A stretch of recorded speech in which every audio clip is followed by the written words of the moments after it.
this is a re-record because I forgot to put on my earphones and all you could hear was my fan going in the background.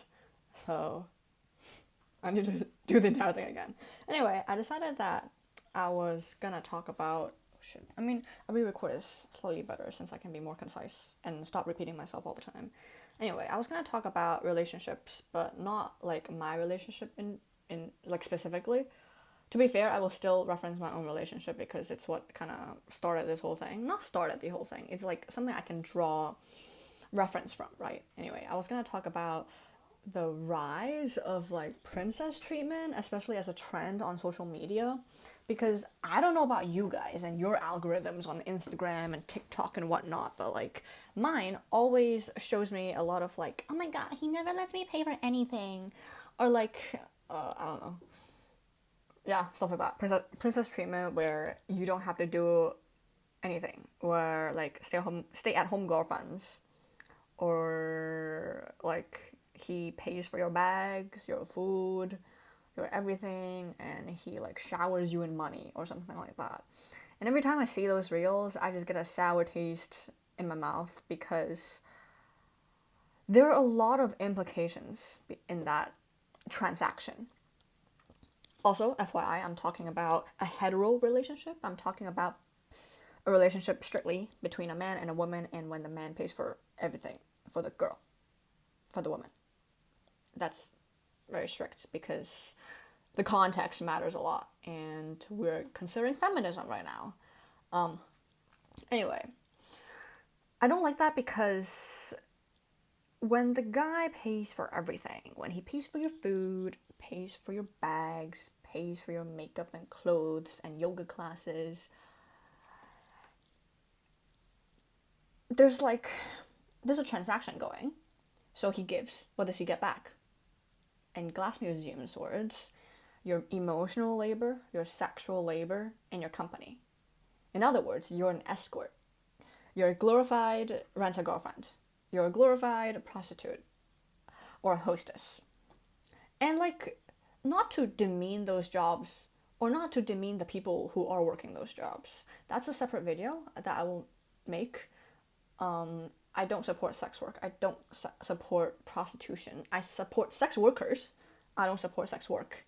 I will support the women and the people who are already in that industry, but I will not support people continuing to enter that industry because no matter what people say, they will never be able to gaslight me into thinking sex work is empowering. How is it empowering? Okay, I cannot go into it. That's a separate video.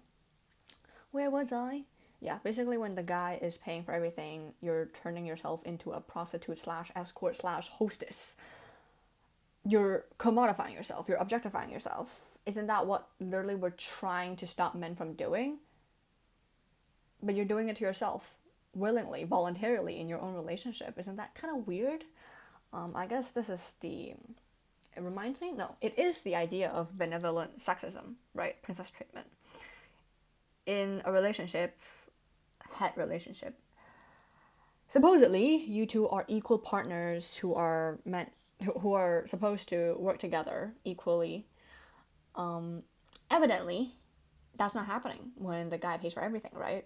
There's a financial disparity, and I'm talking about two people who are capable, two people who can have jobs, who who can have jobs, but the girl just chooses to not have a job, or the girl chooses to let the guy pay for everything.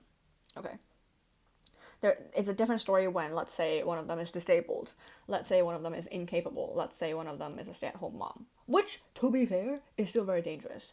Moving on to basically elaboration. It's when you rely on someone else's income, especially as a person without a job, right? Let's say a stay-at-home girlfriend. Let's say a stay-at-home mom.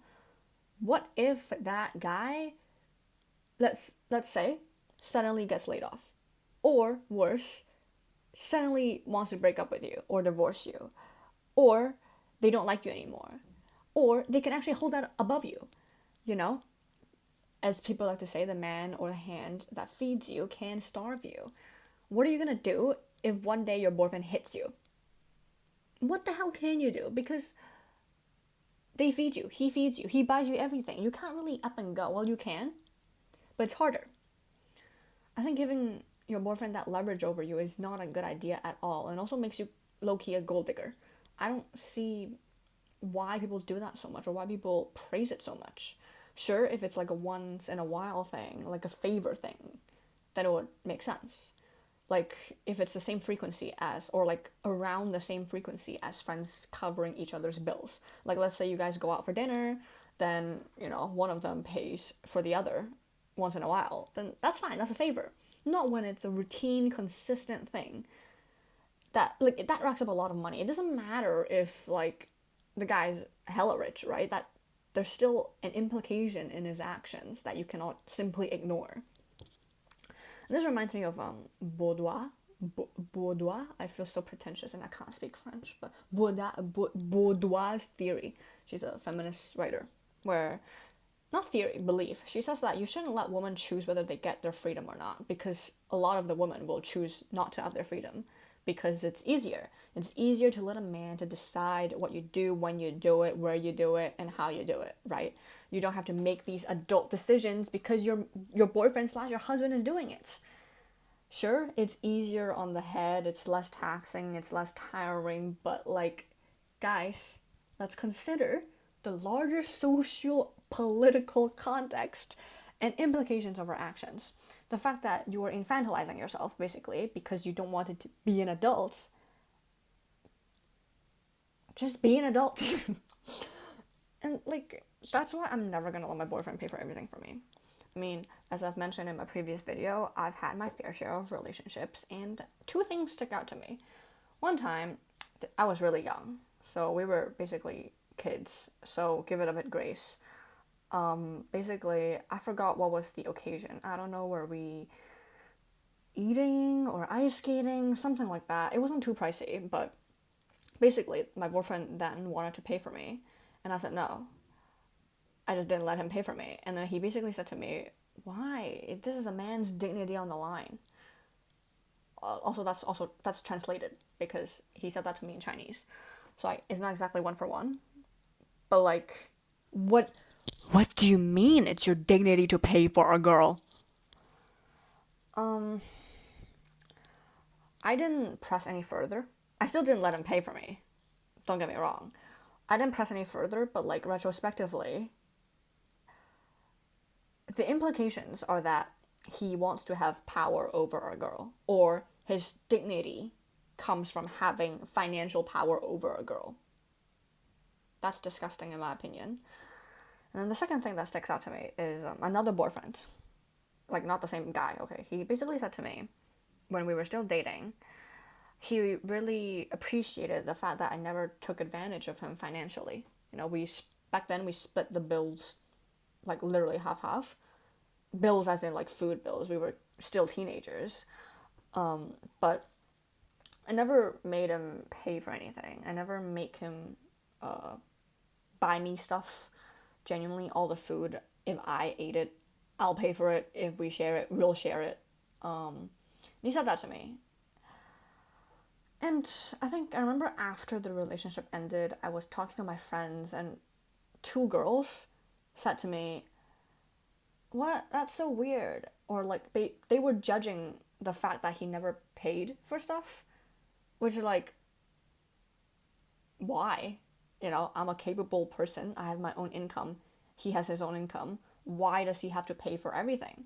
Why does he have to pay? Yeah, simply, why does he have to pay for my stuff? I'm just another person who I would like to be equal to. Like, I would want me and my partner to be equal in a relationship. Why would I want him to pay for me? Or vice versa, it doesn't matter. Yeah. Moral of the story, stop letting your boyfriend pay for everything. It's fucking weird. You're infantilizing yourself, you're commodifying yourself, and you're continuing, subconsciously, the objectification of women. You're letting a man, have financial power and leverage over you when you yourself are a capable person. Stop doing that. Yeah. Video over.